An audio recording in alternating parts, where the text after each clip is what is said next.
बिस्मिल्लाहिर्रहमानिर्रहीम। नाज़रीन कराम, कोरोना जैसी वबा जब पूरी दुनिया में आई है तो यकीनी सी बात है इसने बड़ी मुश्किलात में डाल दिया है और इसकी वजह से आने वाली मुसीबतों और परेशानियों का तो इनकार नहीं किया जा सकता, लेकिन ये भी एक हकीकत है कि इसने हमारे लिए सबक भी बहुत छोड़े हैं, हमारे लिए सीखने की बहुत सारी चीज़ें हैं। जब कोरोना आया तो इंसान को अपने रब की याद आई, तौबा, इस्तिग़फ़ार, नमाज़ें, कुरान की तिलावत, ये सब कुछ इंसान बड़े शौक़ से कर रहा है।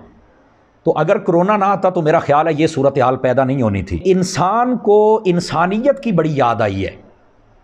अब ये इंसान एक दूसरे की इज़्ज़त और एहतराम की निगाह से इसको देखता है और यही वजह है कि ये भाई भी आपस में मिल बैठे हैं और रिश्तेदार अजीज़, और यहाँ तक कि बाज़ बंदे वो थे जो अपने बच्चों को टाइम नहीं दे सकते थे, लेकिन आज वो अपने बच्चों में बैठे हुए हैं।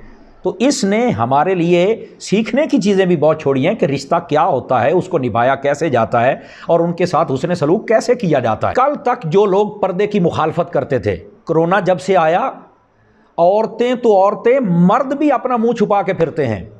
तो कहाँ गई वो औरतें जो कहती थी कि मेरा जिस्म मेरी मर्जी, में जैसे मर्जी घूमो। भाई अब निकलो ना बाहर, अब तुम बगैर पर्दे के घूम के दिखाओ। साबित हो गया कि ये जिस्म अल्लाह की अमानत है और इस पर मर्जी भी मेरे अल्लाह की चलेगी। और यहाँ तक कि फिर घर में भी बिठा दिया है। अब जो आवारा घूमने वाली थी, कोई काम नहीं होता था, कभी बाज़ारों में जाती, कभी पार्कों में जाती थी, कभी वो किसी तरफ, अब वो घर में बैठी हुई हैं। तो ये कोरोना से हमें सबक भी मिला है। अल्लाह करे कि ये कौम याद रखे और इस पर अमल पैरा भी हो जाए, पर्दा भी और घर में बैठना भी। अब देखें, डॉक्टरों ने इस बात पर, और बिलखुसूस आप चाइना में देखें, उन्होंने पाबंदी लगा दी है कि आप हराम जानवर नहीं खा सकते। ओ भाई, कल तक तो मुसलमान और उलमा और कुरान हदीस पढ़ पढ़ के आपको बताते थे कि हराम चीज़ें ना खाओ, हराम चीज़ें खाने से बीमारियां लगती हैं, नुकसान होता है, लेकिन लोग मानते नहीं थे। लेकिन अब साबित हो गया ना इस कोरोना की वजह से कि हराम खाने से बीमारियां लगती हैं। तो जो उलमा चीख चीख के बातें बता रहे थे, किसी और ने उसकी तरफ तवज्जो नहीं की, लेकिन इस कोरोना ने आके तुम्हें सिखा दिया है। आज साबित हो गया ना वो दीन सच्चा है जो मोहम्मद मुस्तफ़ा सल्लल्लाहु अलैहि वसल्लम लेके आए थे। तो हलाल खाइए और सेहत भी पाइए। अल्लाह ताला हम सबको हलाल खाने की तौफीक अता फरमाए। और फिर ये भी साथ रखें, बार बार कहते हैं जी आप हाथ धोते रहें, आप गुस्ल करते रहें और अपने पाँव को धोते रहें और साबुन से धोएं और उसके बाद सैनिटाइज़र इस्तेमाल करें। भाई हम तो आपको कहते थे कि सफाई निस्फ़ ईमान है, ये हमारे नबी की हदीस है। उस वक़्त तो लोग मानते नहीं थे। तो अब पता चला ना, ये कोरोना हमें सफाई का दरस भी दे के गया है।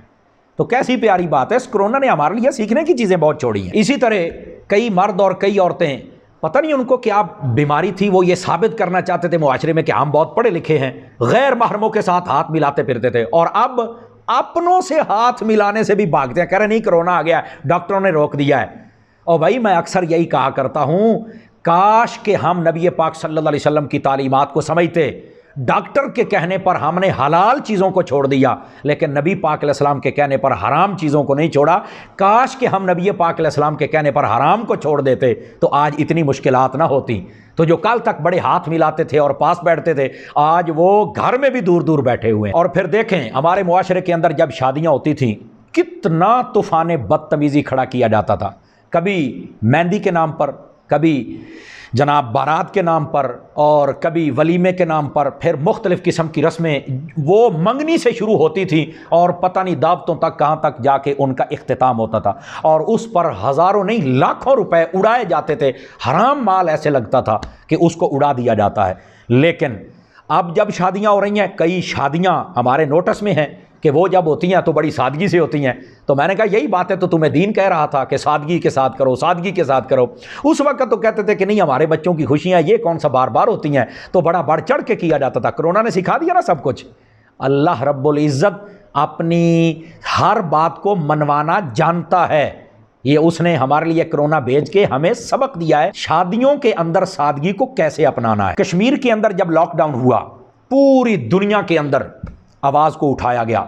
मुसलमान जितने हुक्मरान थे, बिलखुसूस पाकिस्तान के, उन्होंने आवाज़ उठाई।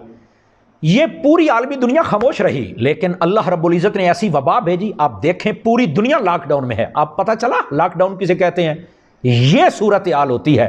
खुदा की कसम आप भी मान जाओ और मैं सलाम अकीदत पेश करता हूँ, مدنی چینل پر بیٹھنے والے اس درویش بزرگ کو، حضرت علامہ پیر محمد الیاس عطار قادری رضوی دامت برکاتہ العالیہ آپ نے فرمایا اے کافرو، یہ عبرت کا کوڑا ہے، اب بھی تمہارے لیے وقت ہے کہ تم کلمہ پڑھو اور دامن مصطفیٰ سے لپٹ جاؤ۔ بھائی تمہیں پہلے تو نہیں پتا چلا کہ یہ لاک ڈاؤن کیا ہے، اب پتا چلا لاک ڈاؤن کسے کہتے ہیں۔ کشمیر کے بچے اور بچیوں کی اٹھنے والی آہیں تھیں جنہوں نے آج پوری دنیا کو اس صورتحال سے دوچار کر دیا ہے۔ کاش کہ اس وقت آواز اٹھائی ہوتی تو آج یہ صورتحال نہ دیکھنی پڑی۔ پتہ چل گیا نا، وہ جیسے قیامت کے دن اعلان ہوگا، اللہ فرمایا لمن الملک اليوم للہ الواحد القہار، کس کی ہے آج بادشاہی؟ پھر خود فرمائے گا رب کی ہے۔ خدا کی قسم رب کی ہی بادشاہی ہے اور وہی احکم الحاکمین ہے۔ اللہ تعالی ہم سب کو اپنے محبوب مکرم صلی اللہ علیہ وسلم سے سچی محبت کرنے کی توفیق عطا فرمائے اور اپنے دین کو سمجھنے کی توفیق عطا فرمائے، اور اس کرونا سے حاصل ہونے والے ان سبقوں کو ہم سب کو یاد رکھنے کی توفیق عطا فرمائے۔